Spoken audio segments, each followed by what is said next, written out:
Locals say visibility in about 20 feet or less of water along some of the Placencia Keys should be clear as day. Lately, however, this is what you see underwater. Our cameraman Miles Gillett took the first dive between Abigail and Lark Key, confirming what everyone has been reporting for about 2 months now. A few minutes away from that area, in just a couple feet of water, these corals were barely visible from above and under. The research into what is causing the murkiness in the water has really just begun, with the Fisheries Department taking water samples a little over a week ago. While the results are imminent, a community that is vastly dependent on the sea is starting to face economical losses. Among them are fishermen like VMR Godfrey, who has been in the trade for over 50 years.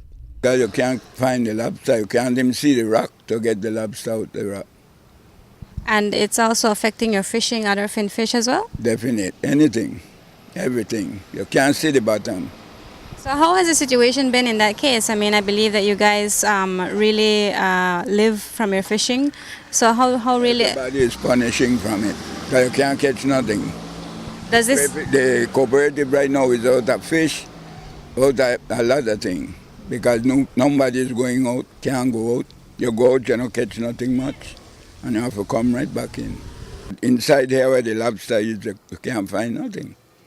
And these areas that are affected, are these some of the most richest areas in terms of fishing, where you can get a lot of lobster fishing? That's the greatest area. All along the main here, up from St. Bite and so, we used to catch a lot of lobster, but you can't see. Now, how is this really affecting you economically, if you can say personally? Everybody is being hurt. Sometimes for the week you make nearly $1,000, but now you don't make nothing. You get maybe $40, $50, sometimes $100 and that, but nothing like what we used to make. There are at least 60 fishermen who live off the sea in Placencia. VMR says they are all feeling the strain. We attempted to speak to officials from the Placencia Producers Cooperative, but no one was available during our visit. Others who are starting to feel the impact of the situation are those in the tourism sector. Tour operators like Anne-Marie McNeil, proprietor of Avadon Divers, have had to reroute many tours. What it has done is affect our choices of where we're going to go to do our snorkeling and diving tours. For example, I'm sure you know that we have a beautiful marine park called Laughing Bird Key that is an inner reef area that has been completely wiped out in terms of, not the sea life, mind you, but visibility in terms of being able to do any quality tours in that area at all. So we're not visiting those areas. I know the sapodillos have been very heavily affected and ranging up now. I'm going north along the barrier reef here, Ranguano.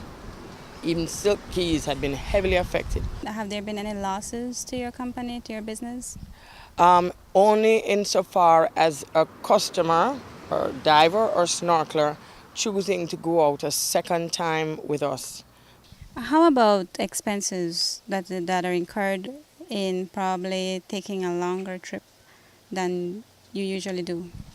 Yes, there is a considerable, well, Saltwater Marine Reserve is generally about 10 to 15 minutes further away than some of the other barrier reef areas too, closer to Placencia. So in that respect, yes, you know, when you're continually having to go there, you're spending more on fuel. There's different area that we have to change and go to like the farther north of here, which is the Saltwater Key, and a little farther northeast, which is like more Glover's Reef.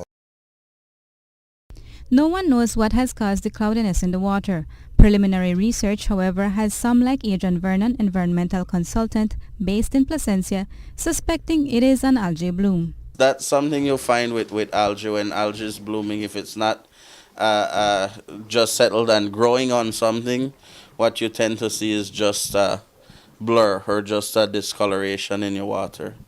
Algae tends to feed on waste.